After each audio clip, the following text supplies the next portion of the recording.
À Vesserlin, dès 1762, on a fabriqué des indiennes, c'est-à-dire des toiles de coton imprimées avec des planches en bois dont la technique venait d'Inde. On a encore une indienne qui s'appelle le Grand Corail qui est suspendue là et où on voit toutes les étapes successives d'impression jusqu'au motif final.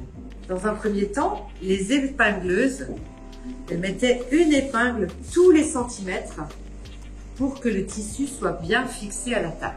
Le garçon tireur, c'est l'aide de l'imprimeur, il va mettre la teinture sur le cadre et il étale.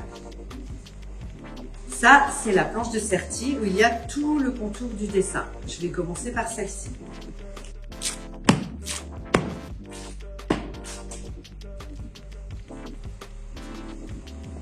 On prend le manche, pas comme un juge.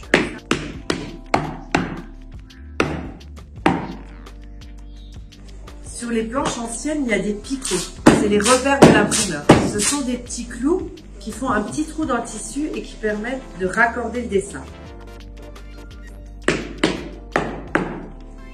Maintenant, je vais mettre une autre couleur avec une autre planche. Une planche de remplissage. Le bleu était obtenu avec les feuilles du pastel, le rouge avec la racine de Garance.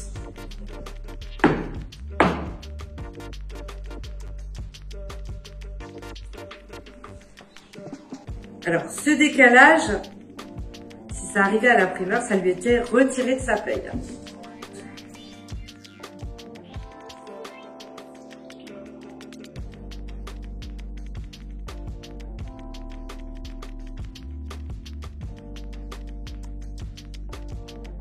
Vous avez vu comment on gravait à la planche à Vesserlin autrefois. Maintenant, je vous propose de graver votre propre planche dans du polystyrène pour faire votre propre création et votre propre impression. D'abord, il faut élaborer le dessin. Donc, je reproduis le cadre de ma planche. Ensuite, soit je m'inspire d'un dessin existant, soit j'invente le dessin. L'idée, c'est de faire assez grand pour pouvoir ensuite délimiter des vides et des pleins.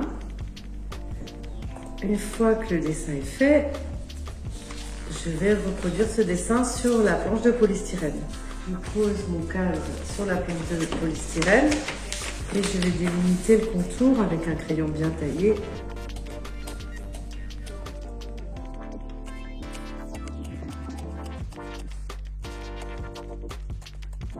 Donc là, je décide d'avoir la fleur en couleur et le fond en blanc. Donc il va falloir que j'enlève de la matière autour de la fleur.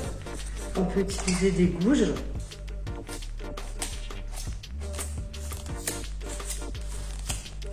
Si je veux être plus précise, je peux faire le bord avec une gouge plus fine. Donc, si je veux rajouter du relief, je peux graver juste avec un crayon bien taillé, soit pour marquer les détails des contours, ou alors souligner la nervure d'une feuille. C'est de l'encre textile.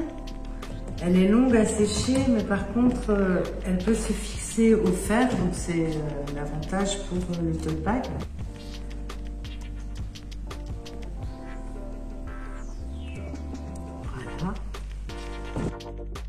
L'impression est faite, il suffit d'attendre que l'encre sèche, de donner un coup de fer à repasser. Et si vous êtes intéressé par l'atelier, il aura lieu le 26 octobre à 14 h.